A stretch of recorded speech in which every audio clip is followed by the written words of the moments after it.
Let's start with capacitors. ये heading है, मैं इसकी डेफिनेशन नहीं दे रहा हूँ, बस ये हेडिंग है मेरे लास्ट चैप्टर की। For different conductors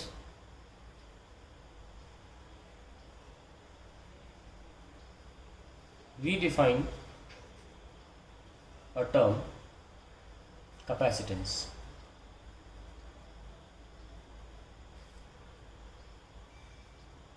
Which relates the charge and potential of the conductor.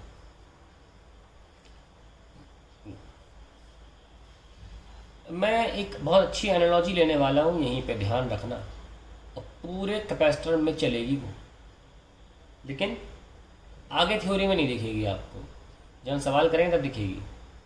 ये मान लीजिए एक गिलास है, इसको टम्बलर भी बोलते हैं। हम इसे पानी डाल रहे हैं, तो पानी डालेंगे तो क्या होगा, पानी की लेवल बढ़ेगी, यस और नो। तो जब हम पानी डालते हैं तो पानी की लेवल बढ़ती, तो ये लेवल है, इसको हम पोटेंशियल मानेंगे, ओके। और जो चार्ज है उसे हम लिक्विड मानेंगे, अभी के लिए पानी मान लिया।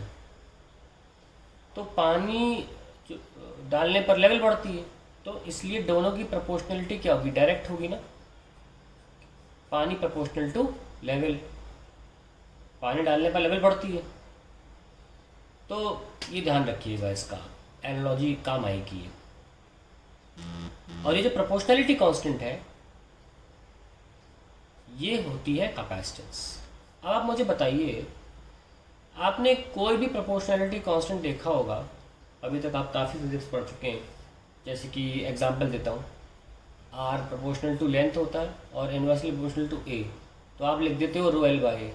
एक आपने ऐसा भी देखा होगा, एक आपने एक और देखा होगा कि जो हीट ट्रांसफ़र है प्रोपोर्शनल टू मास होता है, प्रोपोर्शनल टू टेम्परेचर डिफरेंस भी होता है, तो आप लिख देते हो Q is equals to M C delta T, जहाँ पे ये होता है स्पेसिफिक हीट कैपेसिटी। एक और होता है प्रोपोर्शनलिटी कांस्टेंट, ये भी लिख लेते हैं, I प्रोपोर्शनल टू V होता है और I equals to V by R होता है, तो V equals to I R आ जाता है। इसमें फिर R प्रोपोर्शनलिटी कांस्टेंट होता है। अब एक बात नोटिस करना, रो रेजिस्टिविटी, रेजिस्टेंस, लेंथ और एरिया किसी पे डिपेंड नहीं करता।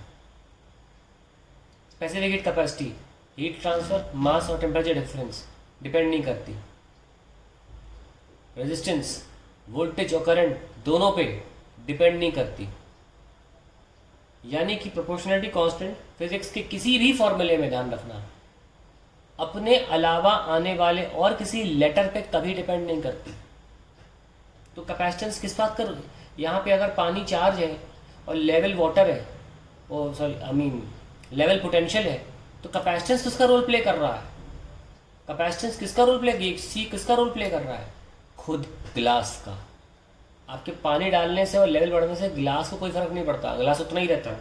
दूसरी बात, मैंने आपको बताया था कि एक कंडक्टर को आप एक लेवल तक ही चार्ज कर सकते हैं, है ना, क्योंकि उसके बाद क्या होता है, वो आसपास की एयर को पोलराइज करने लगता है और फिर एयर टूट जाती है, इसे कट जाती है, और वो एयर का इलेक्ट्रॉन क्लाउड यहाँ पे आके इस कंडक्टर को न्यूट्रल करने का काम करता है, यानी कि एयर कंडक्टर बन जाती है।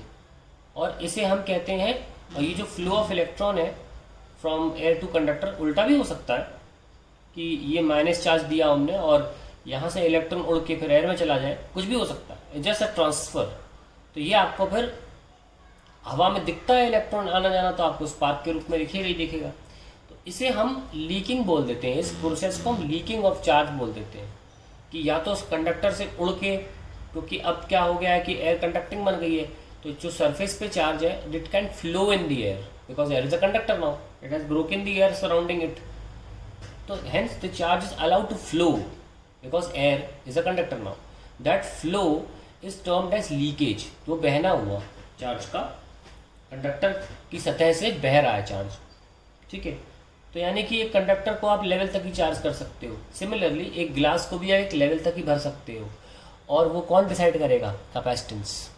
ये कैपेसिटेंस जो है वो ग्लास है, और ग्लास का वॉल्यूम या कितना वो पानी रख सकता है इस वो चार्ज और लेवल पर होना डिपेंड करेगा, है कि नहीं।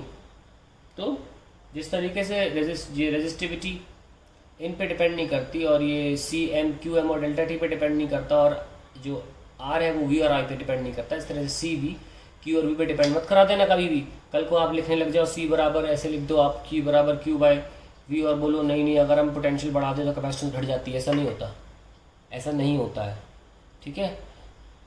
और ना ही कैपेसिटेंस चार्ज पे डिपेंड करती है, कैपेसिटेंस किन फैक्टर्स पे डिपेंड करती है उसको हम बाद में देखेंगे, ठीक है। अक्सर जो कांस्टेंट और प्रोपोर्शनैलिटी होते हैं, देखो दुनिया में सारे प्रोपोर्शनैलिटी कांस्टेंट सारे टेम्परेचर पर तो करती हैं डिपेंड। अभी हमारी इस 12th क्लास की लेवल पर टेम्परेचर बेस्ड पे कैपेसिटेंस का डिपेंडेंसी की बात नहीं की जाएगी, हालांकि उसके अलावा जितने भी पैरामीटर्स होते हैं कांस्टेंट प्रोपोर्शनैलिटी वाले वो अक्सर एक ज्योमेट्रिकल फिजिकल प्रॉपर्टीज़ पे डिपेंड करते हैं, यानी कि बनावट पे, कितना लेंथ है, ब्रेथ है, हाइट है, इन पे बहुत डिपेंड करते हैं। और कैपेसिटेंस का भी यही सच सामने निकल के आएगा, कैपेसिटेंस भी अपने कैपेसिटर की लेंथ और उसका मीडियम क्या है कैपेसिटर की सराउंडिंग में, क्योंकि आप देखिए ना अगर यहाँ सराउंडिंग में एयर नहीं होती पानी होता तो, है ना, तो पानी ब्रेक डाउन किसी अलग इलेक्ट्रिक फील्ड पे होगा और एयर किसी अलग इलेक्ट्रिक फील्ड पे ब्रेक डाउन होगी, तो उस लिहाज से कैपेसिटेंस भी बदल जाएगी। तो सराउंडिंग एयर पे तो डिपेंड करेगा ही, साथ में shape and structure of the capacitor भी कैपेसिटेंस डिपेंड करेगी। तो ये आपको पता होना चाहिए कि मतलब अब पता लग गया है कि कैपेसिटेंस एग्जैक्टली क्या चीज़ है। इस एनालॉजी को याद रखिएगा, आगे इस एनालॉजी की बात थ्योरी टीचिंग में तो नहीं होगी पर सवाल कराते वक्त होगी। आगे बढ़ते हैं। तो हमने आपके सामने फॉर्मूला लिखा है, इसको थ्योरेटिकली समझा दें क्योंकि नोट्स बनाना भी ज़रूरी है कि Q बराबर C V, where V is the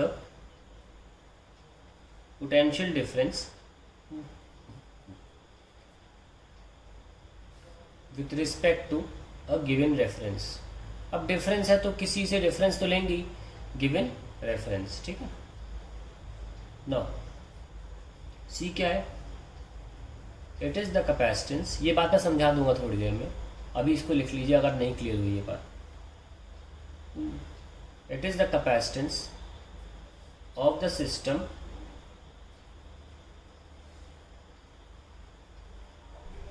which includes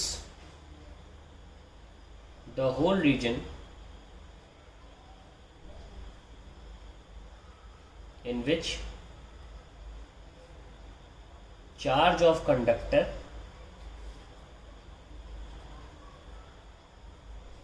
produces electric field. Electric field क्या मतलब हुआ इसका? Capacitance of a system which includes whole region which produces electric field, in which charge produces electric field. ध्यान रखें मैं एक बात लिख रहा हूँ, कैपेसिटेंस जो होती है, capacitance is of the region where electric field exist. Remember this, capacitance is of the region where electric field exist. Capacitance conductor की नहीं होती, कैपेसिटेंस उस रीजन की होती है जहाँ कंडक्टर इलेक्ट्रिक फील्ड छोड़ता है। जैसे कि मान लीजिए कि मैं स्फीयर ले लिया और उस पर चार्ज दे दिया, तो स्फीयर क्या करेगा, इलेक्ट्रिक फील्ड छोड़ेगा ना समाज में, पूरे समाज में इलेक्ट्रिक फील्ड फैल जाएगी जब। तो कैपेसिटेंस किसकी हुई, समाज की हुई, क्योंकि हर जगह जहाँ इलेक्ट्रिक फील्ड है कहाँ तक जा रही है, इन्फिनिटी तक जा रही है ना। तो हमने कोई और सरफेस तो लिया नहीं, जैसे आपको थोड़ा बहुत तो आइडिया ही, कैपेसिटर में 2 प्लेट्स ली जाती हैं, हम तो एक ही प्लेट ले रहे हैं। अब समझ में आ गया होगा कि क्यों एक प्लेट का भी कैपेसिटर अलाउड होता है, क्योंकि कैपेसिटेंस एक प्लेट या कंडक्टर की नहीं होती, it is of a region where electric field resides, ठीक है। सो अब हम देखने जा रहे हैं कि एक सिंगल स्फेरिकल प्लेट कैपेसिटर का फॉर्मूला कैसे सॉल्व किया जाए। देखिए यहाँ पे ये हमने एक स्फेरिकल मेटल सरफेस ले लिया और हम इसकी कैपेसिटेंस निकालना चाहते हैं। हमने फॉर्मूला क्या निकाला, Q बाई वी। भाई ये जो चार्ज है, डेफिनेशन देखना, Q क्या है, it is the charge which has been brought from reference to conductor ठीक है। और V क्या है? It is the potential difference, it is the potential difference between the conductor and reference. अगर आप इन बातों को समझ जाएंगे तो कैपेसिटेंस का फॉर्मूला किसी भी तरीके के कैपेसिटर के लिए निकालना बहुत इजी हो जाएगा। आप बताओ चार्ज कहाँ से लाए हो ये? अरे चार्ज तो इन्फिनिटी से लाते हो ना, अगर कुछ दिया ना हो तो इन्फिनिटी से लाए हो। अब पोटेंशियल डिफरेंस क्या होता है? जब पता ही ना तो क्या होगा difference? Work done per unit charge in bringing it from infinity to that point. ठीक है, तो क्यू तो चलो ठीक है, तो ये पोटेंशियल डिफरेंस कैसे लिखोगे? Delta we. पोटेंशियल डिफरेंस कैसे लिखोगे इसका? हमेशा मैंने बोला है पोटेंशियल डिफरेंस जो होता है वो होता है V final minus V initial, क्योंकि आप काम कर रहे हैं, एक्सटर्नल बंदे द्वारा काम करोगे तो फाइनल माइनस इनिशियल लिखोगे। ठीक है, तो V final minus V infinity, क्योंकि आप ला कहाँ से रहे हो? चार्ज इन्फिनिटी से। इस वक्त इन्फिनिटी कौन है? रेफरेंस। तो जहाँ से आप चार्ज ला रहे हो वो रेफरेंस होता है। और पोटेंशियल हमेशा उसके रिस्पेक्ट में लिखी जाती है। उसके रिस्पेक्ट में मतलब ये होता है जिस पर ला रहे हो उसकी पोटेंशियल माइनस वहाँ की पोटेंशियल जहाँ से लाए हो। याद रखना, फिर सुन लो, जिस पर लाए हो चार्ज उसकी पोटेंशियल सब्ट्रैक्ट विथ माइनस वहाँ की पोटेंशियल जहाँ से लाए हो, इसको बोलते हैं रिस्पेक्ट। ठीक है, तो Q फाइनल पोटेंशियल के बाद में देखेंगे, इन्फिनिटी पर तो पोटेंशियल ज़ीरो होती है, यस और नो। तो इसीलिए हमारा सिंगल प्लेट कैपेसिटर का फॉर्मूला कितना हो गया, जिसमें से स्फीयर दे रखा है V फाइनल। अब सब जानते हैं कि हम इतना कंडक्टर्स को कर चुके हैं, स्फेरिकल कैपेसिटर्स को, वो स्फेरिकल कंडक्टर्स कर चुके हैं कि अगर सरफेस पे चार्ज Q है, सरफेस पे अगर चार्ज Q है और उसका रेडियस मान लो स्मॉल r दे दिया, कुछ भी दे दिया, तो आप पोटेंशियल तो लिख ही लोगे KQ/R। ये चार्ज Q है, रेडियस R है, तो फॉर्मूला क्या होता है KQ/R। तो यहाँ भी लिख लीजिए KQ/R। QQ कैंसिल, क्या आंसर आया?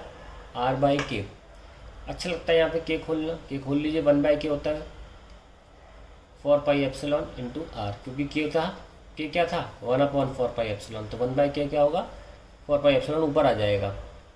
That is the capacitance of a isolated conductor which is spherical in shape. याद रखिए इस बात को। ठीक है।